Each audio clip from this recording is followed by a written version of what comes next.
అందరికీ నమస్కారం. గండపెండేర గ్రహీత, గజారోహణ కవీశ్వరుడు, గద్వాల ఆస్థాన కవి, శతావధాని, కవిసింహ కీర్తిశేషులు శ్రీ పోకూరి కాశీపతి అవధాని గారు రచించిన శ్రీ సిద్ధయోగి చరిత్రము కావ్య పఠనం. శ్రీ సిద్ధయోగి చరిత్రకు వ్యాఖ్యానం రచించిన శ్రీ నూతలపాటి వెంకటరత్న శర్మ గారు కావ్య పఠనం చేస్తారు. శ్రీ రత్న శర్మ గారికి స్వాగతం.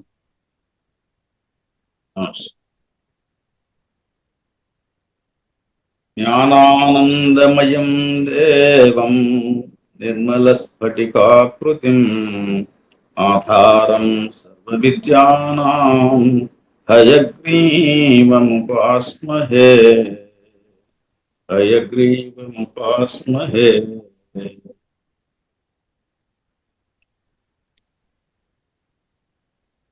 శ్రీ సిద్ధయోగి చరిత్రం. పోకూరి కాశీపతి అవధాని గారు కవిసింహ బిరుదాంకితులు. పోకూరి కాశీపతి అవధాని గారు ఈ సిద్ధయోగి చరిత్రాన్ని రచించారు. వీరు రచించినటువంటి ఈ కావ్యం 5 ఆశ్వాసాల ప్రబంధం. 5 ఆశ్వాసాలు ఉన్నాయి. ప్రబంధం అని ఎందుకు అంటున్నానంటే చాలా వరకు ప్రబంధ లక్షణాలు దీంట్లో ఉన్నాయి. ద్వాదశ వర్ణనం లాంటివి, అలాగే నాయకులు, శృంగార రసాలు ప్రధానంగా ఉండటం, ఇలా ఈ కావ్యంలో ఉండాల్సినటువంటి అలంకారాలు, గీతులు, శయ్య, ఇలా అన్ని కూడా ఒక ప్రబంధాన్ని తలపిస్తున్నాయి. ఇది 5 ఆశ్వాసాల ప్రబంధం. ఇందులో మొదటి ఆశ్వాసం అంతా కూడా పురవర్ణనంతో మొదలుపెట్టారు. ఆ తర్వాత సిద్ధయోగి జననం, ఆయన బాల్యం, ఆయన ఎలా అయితే ఆ ఎదుగుతున్న క్రమంలో గురువు కోసం తపన పడటం, ఇవన్నీ మొదటి ఆశ్వాసంలో ఉన్నాయి. రెండో ఆశ్వాసంలో గురువుని దర్శించాడు, గురువు దగ్గర ఉండిపోవాలనుకున్నాడు. తల్లిదండ్రులకు అది ఇష్టం లేదు. వాళ్ళు ఆయన్ని తిరిగి తీసుకురావడానికి చాలా ప్రయత్నం చేశారు. ఆ ప్రయత్నాలు ఏవి కూడా సఫలం కాలేదు. అలా ఆయన గురువు దగ్గర ఉండి గురుముఖత విద్య నేర్చుకున్నాడు. అదే సమయంలో కొంత అప్పుడు పరిపాలిస్తున్నటువంటి కడప నవాబు ఈయన్ని పరీక్షించాడు సిద్ధయ్య. ఆ తల్లిదండ్రుల ఫిర్యాదు మేరకు సిద్ధయ్యని పిలిపిస్తాడు. అక్కడ ఆయన పెద్ద బండరాయిని ముక్కలు చేశాడు. నమస్కారం చేసినంత మాత్రం చేతనే ఆ బండరాయి ముక్కలయ్యాయి. ఇలా ఆయన తన యొక్క గురువు యొక్క మహత్యం, ఆయన నవాబు ఏమనుకుంటాడంటే శిష్యుడే ఎంత గొప్పవాడైనప్పుడు ఆ గురువు ఇంకెంత గొప్పవాడు కదా అని చెప్పేసి ఆయన తర్వాత తర్వాత తర్వాత తర్వాత కలుస్తాడు. ఇలా ఆ కథ రెండో ఆశ్వాసం నడుస్తుంది. మూడో ఆశ్వాసంలో ఆయన చాలా బోధలు, తారక బోధలు, చక్రాలు, లేకపోతే చాలా ఉన్నాయి. ఇవన్నీ గహనమైనటువంటి యోగ శాస్త్రాన్ని ఆయనకి బోధించాడు. అంత తేలిగ్గా అర్థమయ్యేటువంటిది కాదు యోగ శాస్త్రం, అయినా కూడా చాలా లలితమైనటువంటి పద్యాల్లో ఆ భావాన్ని అందించాడు. ఇలా మూడో ఆశ్వాసం అంతా కూడా యోగ శాస్త్ర నిధిగా అనిపిస్తుంది. నాలుగో ఆశ్వాసం దగ్గరికి వచ్చేసరికి సిద్ధయోగికి అచ్చాంబి అనే ఆమెతోటి వివాహం జరుగుతుంది. వాళ్ళ యొక్క ప్రణయం కానివ్వండి, వివాహం కానివ్వండి, లేకపోతే ఆయన ఒప్పించడం కానివ్వండి, ఇవన్నీ కూడా ఆ కథ అంతా కూడా దాంట్లో నడుస్తూ ఉంటుంది. ఒక మనకు దాదాపుగా ఏ వరువుని ప్రవరక్ల ప్రణయ కాదని చెప్పినట్టు అద్భుతంగా చెప్పాడు నిజానికి ఆ నాలుగో ఆశ్వాసం. ఐదో ఆశ్వాసంలో మళ్ళీ ఈయన కూడా గురువు లాగానే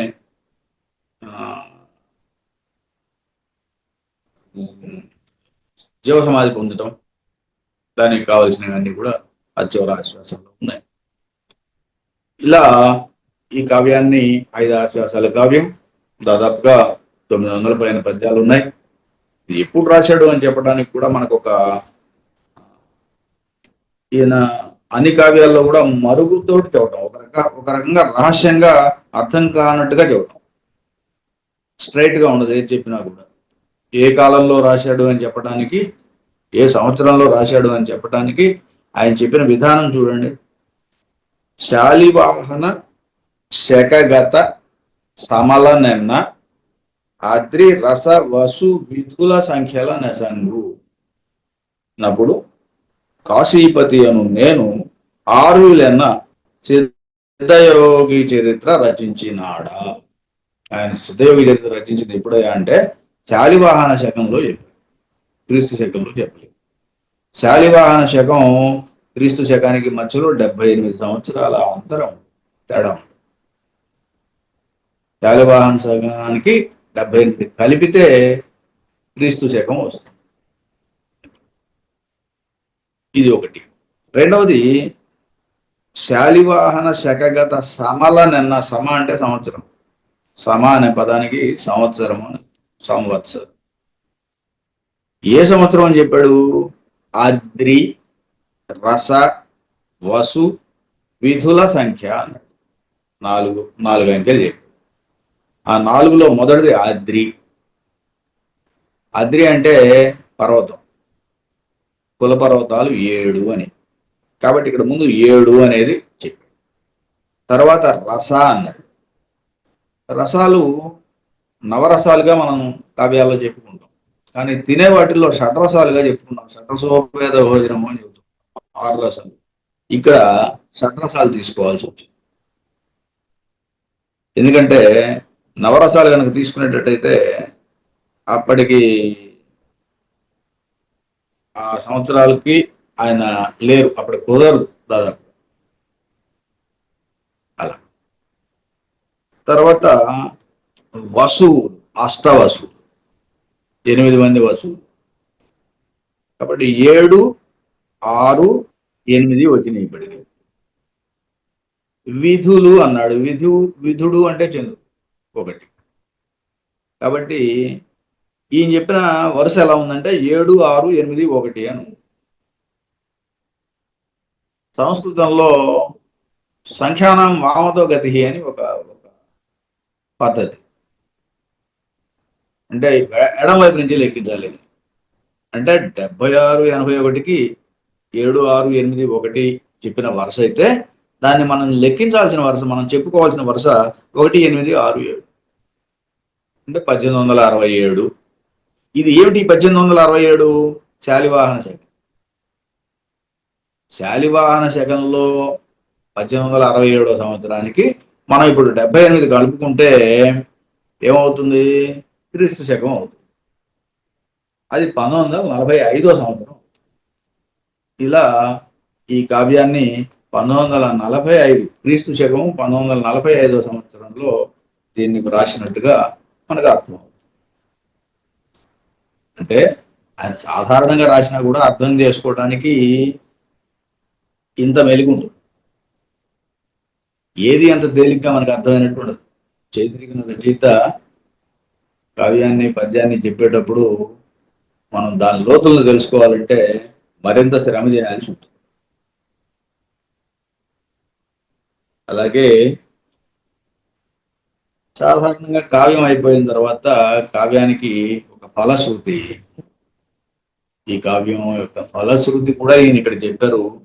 శ్రీ సిద్ధయోగి చరితము వ్రాసిన చదివినను విన్నవారికి సౌఖ్యోల్లాసములు ఇహపరముల భాసురముగా కలుగుగాత భగవత్ కరుణము. ఈ కావ్యాన్ని చదివినా, చరితము వ్రాసినా, చదివినా, విన్నా వాళ్ళందరికీ కూడా సౌఖ్య ఉల్లాసములు, ఇహపరములను, ఇహలోకంలో పరలోకంలో కూడా సౌఖ్యము ఉల్లాసము కలుగుతాయి అని చెప్పేసి, అది భగవంతుడి దయ వల్ల అని ఆయన ఫలశ్రుతి. అలాగే ఈ కవిసింహ కవితా వైభవాన్ని మనం చెప్పుకోవటానికి ప్రతి పద్యంలోనూ మనకేదో ఒక ఇంత కనిపిస్తుంది, విచిత్రంగా కనిపిస్తుంది. కారణం ఏంటంటే ఈయన శబ్దాలంకార ప్రియుడు కావటం వల్ల అడుగడుగునా శబ్దాలంకారాలను ప్రయోగించారు. ఎక్కువగా అనుప్రాసలను కానీ, యమకాలను కానీ, శేఖానుప్రాసన ఇలాంటి అలంకారాలు ఎక్కువగా ప్రయోగించారు. అలాగే ఉపమా ఉత్ప్రేక్ష లాంటి అలంకారాలు కొంత తక్కువగా వాడారు, మనకు అంతగా కనిపించాయి. 4వ ఆశ్వాసంలో అయితే విశేషించి శ్లేషాలంకారాలు కూడా కలిపాడు. ఒక పద్యాన్ని ఒక అరగంట సేపు చెప్పుకోదగినటువంటి పద్యాలు ఉన్నాయి దీంట్లో. ఆ 4వ ఆశ్వాసంలో వెళ్ళేసరికి ఒక పద్యమే కావచ్చు, కానీ అది పూర్తిగా అర్థం కావడానికి ఒక పాఠం లాగా ఒక 30-40 నిమిషాలు పడుతుంది. అలాంటి పద్యాలు కూడా దీంట్లో మనకి కనిపిస్తాయి. అలాగే ఇందులో భాగవతంలో అనేక పద్యాలు స్ఫురణకు తెస్తాయి. భాగవతంలోని పద్యాలని స్ఫురణకు తెచ్చేటువంటి ఇందులో చాలా పద్యాలు అలా మనకి కనిపిస్తాయి. ఒక పద్యం చదవగానే ఎక్కడో మనం విన్నామే ఇలాంటి పద్యం అని అనిపించడం, అలాంటివి కొన్ని మనకు ఇందులో ఇలా ఈ కావ్యంలో చాలా విశేషాలు ఉన్నాయి. నామమే ఒక ఔచిత్యం. నామమే ఎలా పెట్టారు, దీనికి ఈ కావ్యానికి ఈ పేరు ఎలా పెట్టారు? సిద్ధయోగి చరిత్ర ఏంటి? సిద్ధయ్య కదా, బ్రహ్మంగారి శిష్యుడు సిద్ధయ్య, సూర్యకు సిద్ధయ్య, అంతవరకు సరిపోయింది. సిద్ధ యోగి ఎట్లా అయ్యాడు ఈయన? ఇదిగో అలా నామాన్ని ఎలా పెట్టాడు అనే దానికి ఈ కావ్యంలో ఆ గురువు గారు ఇచ్చినటువంటి, ఆ శిష్యుడికి ఇచ్చినటువంటి వేదాంత సారం ఏదైతే ఉందో అదే ఆయన్ని యోగించేసింది. ఆయన గురువు గారు లాగానే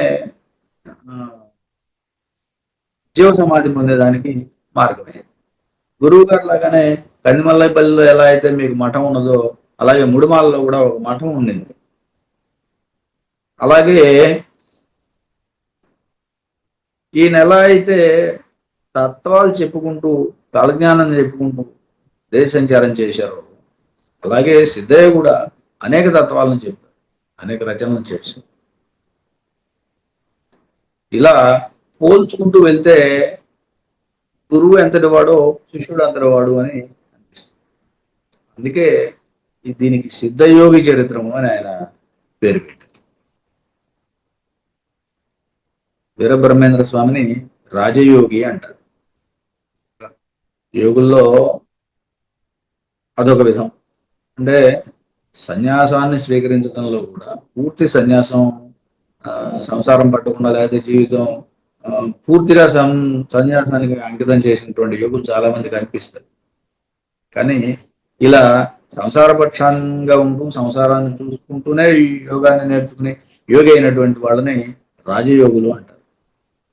మనకి జనక మహారాజు లాంటి వాళ్ళని చెప్పుకోవచ్చు. వాళ్ళంతా కూడా రాజయోగులు. కాబట్టి ఈ రకమైనటువంటి ప్రధానమైనటువంటి లక్షణాలతోటి కావ్యం సాగింది. ఇందులో కూడా మనం మొదట అనుకున్నట్టే పట్టణం, ఈ సిద్ధయ్య ముడుమాలకు చెందినవాడు, అందువల్ల ముడుమాల యొక్క వర్ణన చేశారు కావ్యారంగం. అలాగే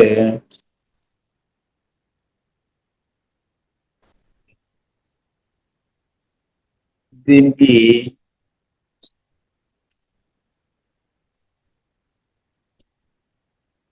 శ్రీ రమణీయ గుణాలంకార అని ప్రథమాశ్వాసంలో మొట్టమొదట శ్రీకారంతో కావ్యారంభం కూడా చేశారు. శ్రీరమణీయ గుణాలంకార సువిచార నిర్వికార సారాచార మారాకార వీరబ్రహ్మాఖ్య ధీర విపులోదార. ఇది వీరబ్రహ్మేంద్ర స్వామి యొక్క ప్రార్థనతోటి కావ్యం ప్రారంభమైంది.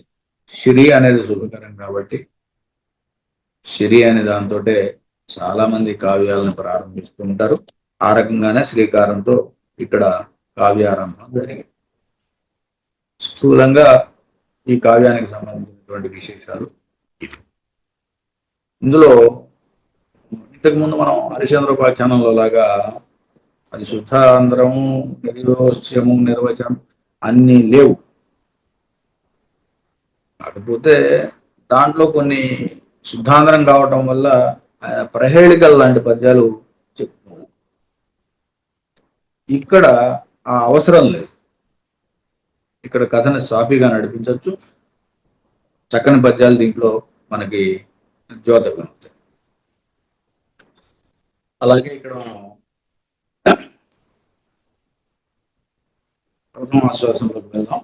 ప్రథమాశ్వాసంలో ఒక 2-3 పద్యాలు చూసి ఈరోజు శ్రీ రమణీయ గుణాలంకార విచార నిర్వికార తారాచార మారాకార వీరబ్రహ్మాఖ్యధీర విపులోదార. శ్రీ రమణీయ గుణాలంకార, రమణీయమైన గుణముల చేత అలంకరింపబడ్డవాడా అని, అలరారు వాడా. సువిచార, మంచి ఆలోచనలు కలిగిన వాడా. సువిచార, నిర్వికార, వికారములు లేనివాడు.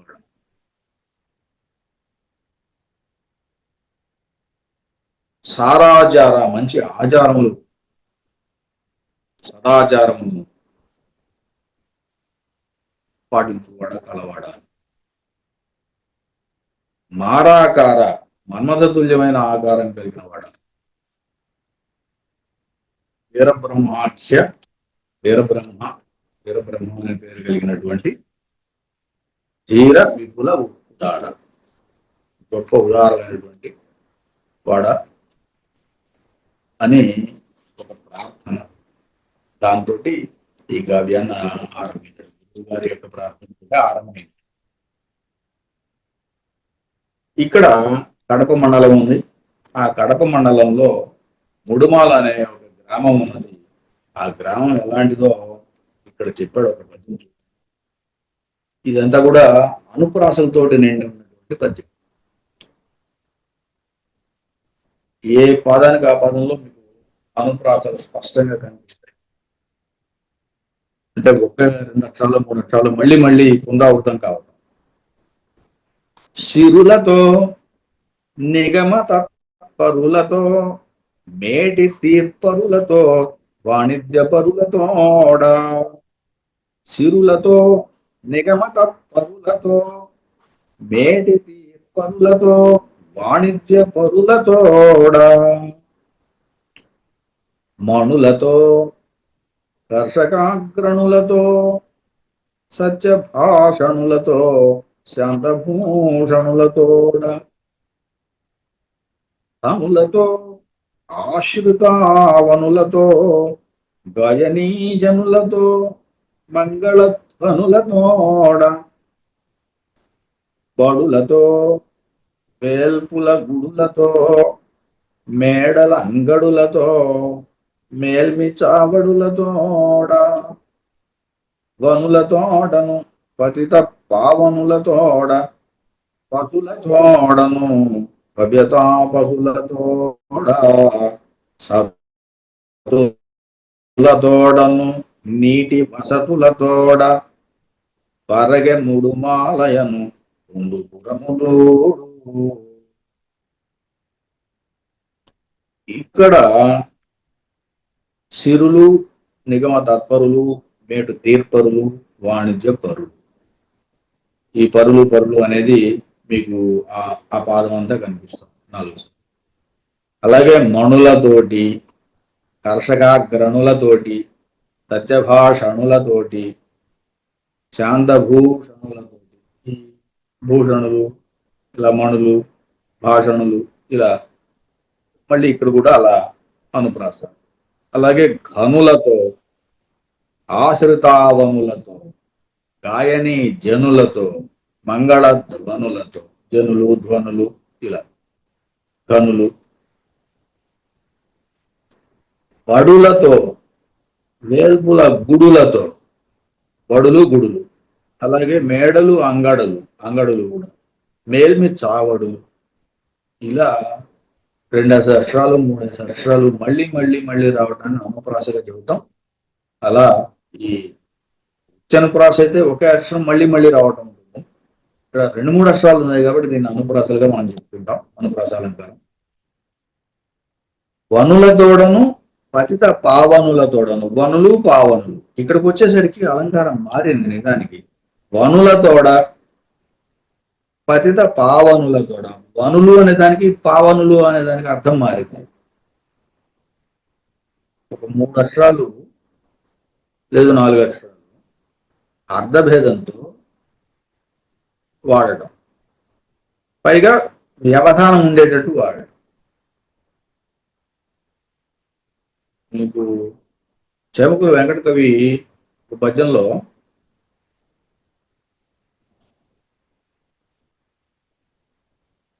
ఇలాంటి ఇది చెబుతాడు. వింటి కొరిగిన నృపురాజు వింటి కొరగు అని. వింటి కొరగిన నృపురాజు వింటి కొరగు. వింటి కొరిగిన నృపురాజు వింటి కొరుగు. బాణం కోసం బాణం తీయడానికి కొంచెం ఒరిగితే చాలట ఆ విల్లు సంధించడానికి. నృపురాజు ఇంటి కొరకు ఆకాశానికి ఎగిరిపోయినట్టు వాడు చనిపోతాడు అని, పడిపోతాడు అని. ఇక్కడ వింటి కొరకటం అంటే ఒక అర్థం ఉంది, మొదట్లో వింటి కొరకటం అంటే ఇంకో అర్థం. ఏ పదం తేడా ఏం లేదు కదా, అర్ధభేదం అలా వచ్చు. ఇక్కడ వనుల తోడను పతిత పావనుల తోడను. వనులు పావనులు, పశులు తాపసులు. పశుల తోడను భవ్య తాపసుల తోడను. పదాలు పశులు అనే వస్తున్నప్పటికీ ఇక్కడ పశులు ఉంది, అక్కడ తాపసులు ఉంది. సతుల తోడను నీటి వసతుల తోడను. సతులు వసతులు. పరగ మడుమాలయను. ఇదిగో ఇన్ని లక్షణాలతోటి ముడుమాల అనే పట్టణం ఉంది అని చెప్తారు. ఏమేమి ఉన్నాయట అక్కడ? సంపదలు ఉన్నాయి, సిరి సంపదలు ఉన్నాయి, నిగమ తత్పరులు ఉన్నారు, అంటే వేదాలు అవి తెలిసిన వాళ్ళు, చదివిన వాళ్ళు. అలాగే మేటి తీర్పరులు ఉన్నారు, న్యాయమూర్తులు ఉన్నారు, వాణిజ్య పరులు ఉన్నారు, వ్యాపారవేత్తలు ఉన్నారు, మణులు ఉన్నాయి. కర్షకాగ్రణలతో కర్షకాగ్రణలు అంటే రైతులు, కర్షకులు. సత్యభాషణులతోడ, సత్యాన్ని మాట్లాడేటువంటి వాళ్ళు. శాంత భూషణులు, శాంతమే భూషణంగా కలిగిన వాళ్ళు. ఘనులతో, ఆశ్రితావనులతో, పోషకులు, ఆశ్రిత జన పోషకులు, ఆశ్రితావనులు. గాయనీ జనులతో, పాడేటువంటి మంగళధ్వనులతోడ,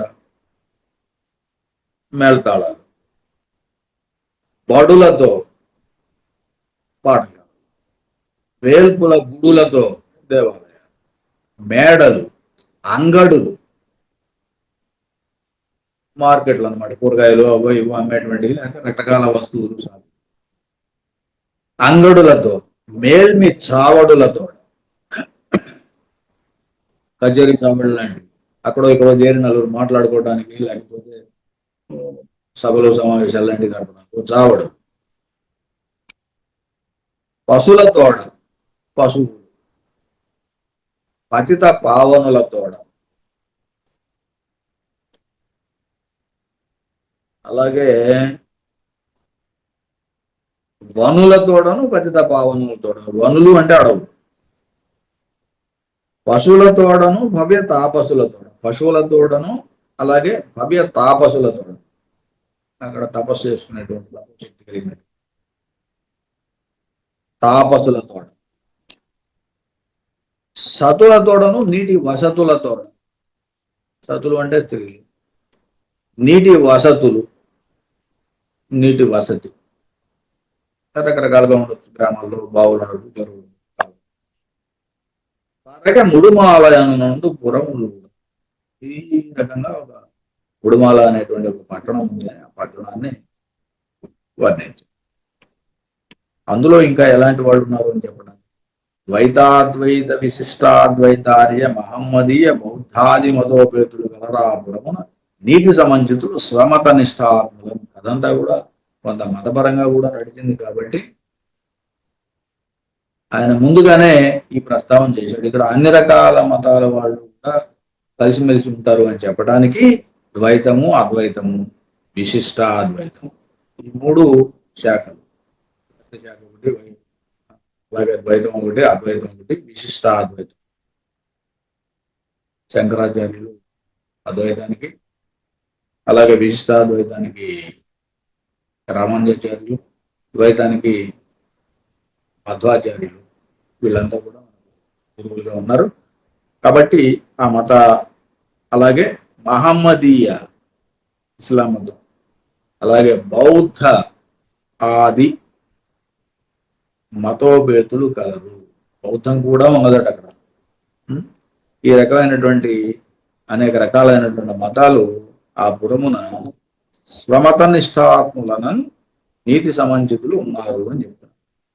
ఎవరి మతాన్ని వాళ్ళు చక్కగా చూసుకుంటూ ఉన్నారు. స్వమత నిష్ఠాపరులు అన్నాడు, స్వమత నిష్ఠాత్ములు అన్నాడు.